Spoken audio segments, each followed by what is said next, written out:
Hello friends, मैं आपका एक बार वेलकम करता हूं अपने इंडस्ट्रियल नॉलेज नामक चैनल पर।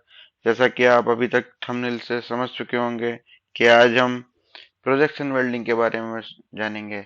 इससे पहले हम स्पॉट वेल्डिंग और वेल्डिंग के बारे में पिछले दो वीडियोस में जान चुके हैं। तो आइए आज जानते हैं कि प्रोजेक्शन वेल्डिंग क्या होती है। और ये सबसे पहले इंडेक्स जान लेते हैं। हम आज क्या क्या जानेंगे कि प्रोजेक्शन वेल्डिंग क्या है, इसके एडवांटेज एंड डिसएडवांटेजेस क्या होते हैं, प्रोजेक्शन वेल्डिंग मशीन कैसी होती है, प्रोजेक्शन वेल्डिंग और स्पॉट वेल्डिंग मशीन्स में क्या डिफरेंस होता है, इसके पैरामीटर्स को हम कैसे सेट करते हैं और कैसे चेक करते हैं, और क्या क्या इसके विजुअल डिफेक्ट्स होते हैं, और नट और बोल्ट की वेल्डिंग स्ट्रेंथ को चेक करने के क्या क्या मेथड्स होते हैं। तो सबसे पहले देखते हैं प्रोजेक्शन वेल्डिंग क्या होती है। ये एक तरह की रेजिस्टेंस वेल्डिंग होती है। जैसे कि इसके नाम से समझ में आता है कि जो प्रोजेक्शन होता है उस पोर्शन को मेल्ट कर देता है और बेस मटेरियल के साथ ज्वाइन कर देता है। जैसा कि आप राइट साइड में देख रहे हैं ग्रीन कलर की, ये प्रोजेक्शन वेल्डिंग मशीन होती है। इसमें हाई करंट को कम समय के लिए हम फ्लो कराते हैं, जिससे कि वेल्डिंग होती है। प्रोजेक्शन वेल्डिंग में नट और बोल्ट को स्टैंडर्ड स्पेसिफिकेशन के साथ हम वेल्ड करते हैं। ये होती है प्रोजेक्शन वेल्डिंग। इसके एडवांटेजेस हैं कि एक बार में एक स्ट्रोक में हम नंबर ऑफ प्रोजेक्शंस कर सकते हैं विद द हेल्प ऑफ एसपीएम्स। और प्रोजेक्शन वेल्डिंग का मेंटेन करना और उसमें कम लागत आती है in comparison to spot welding. Disadvantages क्या होते हैं कि जिनकी वेल्डेबिलिटी कम होती है उस मटेरियल्स की स्ट्रेंथ अच्छी नहीं आती है। अब प्रॉपर वेल्डिंग के लिए जिसमें हम नंबर ऑफ वेल्डिंग एक साथ करेंगे उसमें सारे प्रोजेक्शंस की हाइट सेम होनी चाहिए। अब आते हैं प्रोजेक्शन वेल्डिंग मशीन क्या होती है। देखिए, इसमें right and left hand side पे दो मशीनें हैं। जो लेफ्ट हैंड साइड पर है वो मशीन को नट वेल्डिंग के लिए यूज किया जाता है, और जो राइट हैंड साइड पर है उस मशीन को हम बोल्ट वेल्डिंग मशीन के लिए यूज करते हैं। जैसे कि आप देख रहे होंगे कि वर्कपीस के ऊपर जो मटेरियल जो लगा हुआ है उससे थोड़ा सा क्लियर हो रहा है। दोनों में क्या डिफरेंस होता है?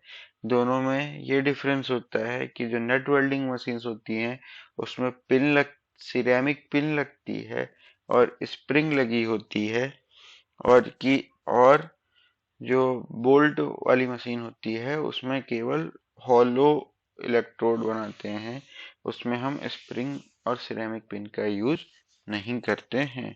इसमें वाटर सर्कुलेशन इस तरह से होता है। ये लोअर इलेक्ट्रोड होते हैं, ये पिन होती है, और ये अपर इलेक्ट्रोड होता है।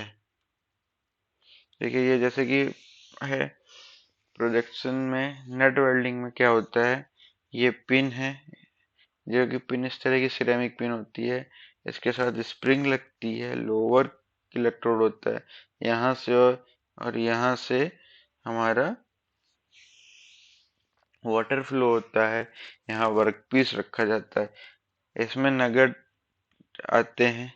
नगेट क्या होता है, जो लेग होती है लेग ही डिफ्यूज होती है high due to high current.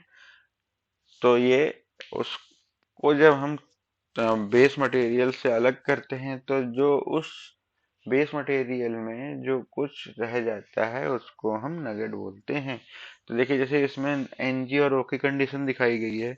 इसमें एनजी कंडीशन में क्या हो रहा है कि स्प्रिंग पूरी तरीके वो नहीं हो पा रही है, बट इस दूसरी वाली में ओके कंडीशंस में पूरी तरीके से बट है।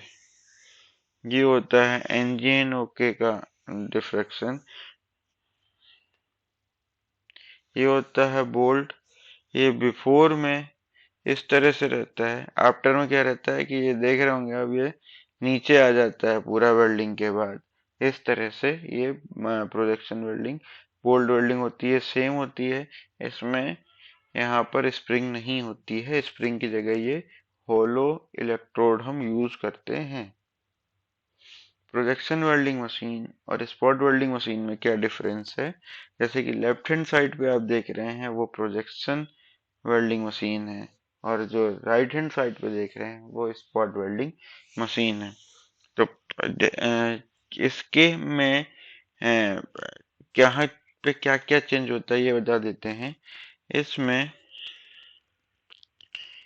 सैंक की डिजाइन चेंज होती है, वो भी लोअर सैंक की चेंज होती है। अगर लोअर सैंक और अपर सैंक में अगर हम वो चेंज ना करें, उसकी जगह हम टिप लगा दें, तो वो स्पॉट वेल्डिंग में कन्वर्ट हो जाती है। दोनों में बहुत माइनर सा चेंज होता है। जो कुछ लोअर बजट की कंपनीज होती हैं, वो जिनको दोनों काम करने होते हैं, वो सेम सेटअप में माइनर चेंज करके एक ही मशीन को एसएसडब्ल्यू यानी स्टैटिक स्पॉट वेल्डिंग या एसएनडब्ल्यू स्टैटिक नेट वेल्डिंग मशीन में कन्वर्ट कर लेते हैं। इसमें केवल आप ये देखें जहाँ पे मेरा कर्सर जा रहा है, केवल इसकी डिजाइन को जिसको सैंक बोलते हैं, और इसकी डिजाइन को सैंक की जगह पर हम ये टिप लगा लेते हैं और इस तरह की सैंक लगा देते हैं। इस तरह से हम उसको एसएसडब्ल्यू में कन्वर्ट कर लेते हैं। अब इसके पैरामीटर्स कैसे चेक करते हैं और कैसे सेट करते हैं? जैसे पैरामीटर चेक करने का हिट एंड ट्रायल मेथड होता है। कोई भी सेट फॉर्मूलाज नहीं है जिसकी हेल्प से हम सेट कर सकें। चेकिंग पैरामीटर्स कैसे होते हैं, कैसे चेक करते हैं? बिल्कुल जैसे कि मैंने अपने प्रीवियस वीडियो में बताया था, स्पॉट वेल्डिंग की तरह ही चेक करते हैं। ये मैंने लिंक अपने डिस्क्रिप्शन में डाल रखा है। मेरे स्पॉट वेल्डिंग के वीडियो को जाकर आप चेक कर लीजिए कि चेकिंग मेथड क्या होता है वेल्ड टाइम और करंट और प्रेशर का, यानी कि इसके पैरामीटर्स का। अब विजुअल डिफेक्ट्स क्या होते हैं? जैसे कुछ दिखाए हैं, जैसे कि ये सही है, ये देखिए आप देख रहे होंगे कि ये ऑफसेट लगा हुआ है, नट आउट बोलते हैं या नट ऑफसेट बोलते हैं। ये गलत होल में लगा दिया गया है, गलत पोजीशन पे लगा दिया है, इसमें नट इस जगह पर लगा ही नहीं है, ये नट उल्टा लगा दिया है, ये डबल नट है, एक के ऊपर एक नट लग गया है देखिए।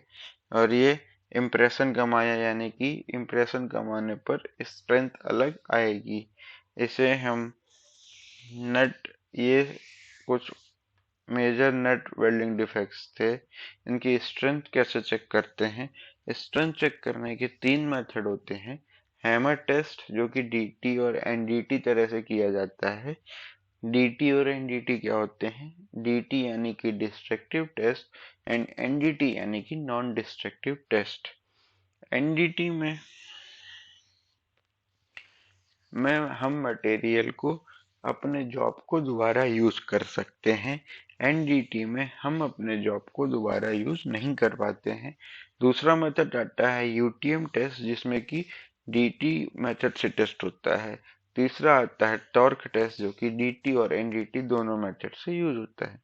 देखिए कि हमने दिखाया है कि हैमर टेस्ट में हम कैसे चेक करते हैं। हैमर टेस्ट में हम बोल्ट नट के अंदर बोल्ट लगाते हैं, उसके बाद हम हैमरिंग करके देखते हैं कि क्या हमारे नेट पर नट।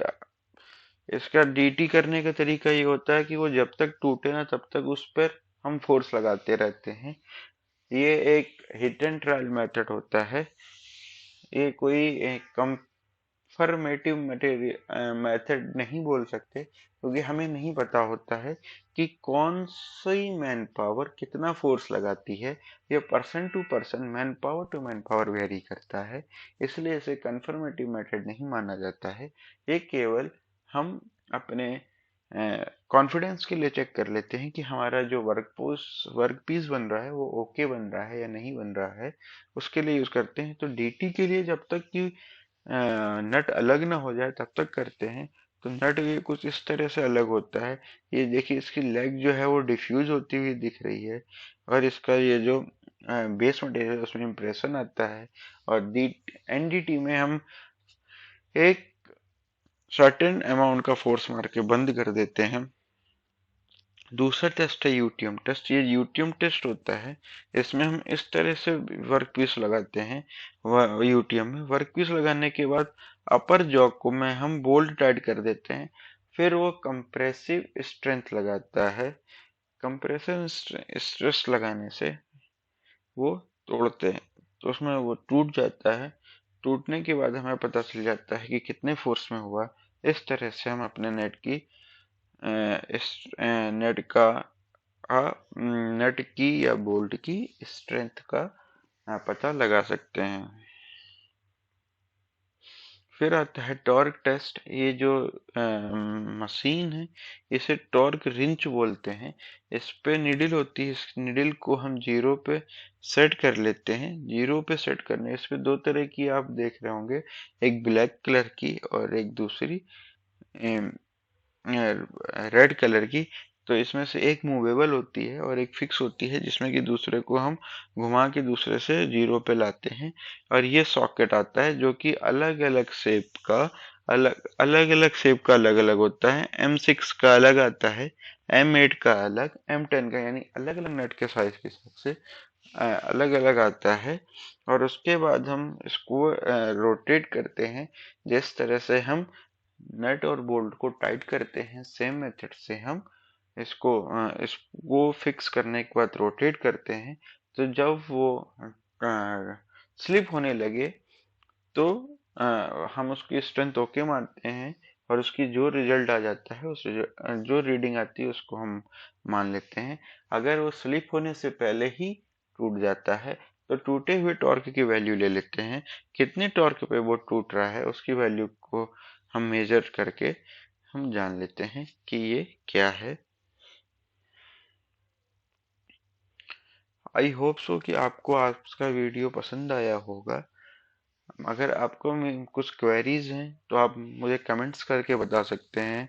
अगर मेरे वीडियो पसंद आया हो तो प्लीज़ लाइक करिए, कमेंट करिए, सब्सक्राइब करिए, और अपने दोस्तों को ज़्यादा से ज़्यादा शेयर करिए। Thank you very much. Keep watching industrial knowledge.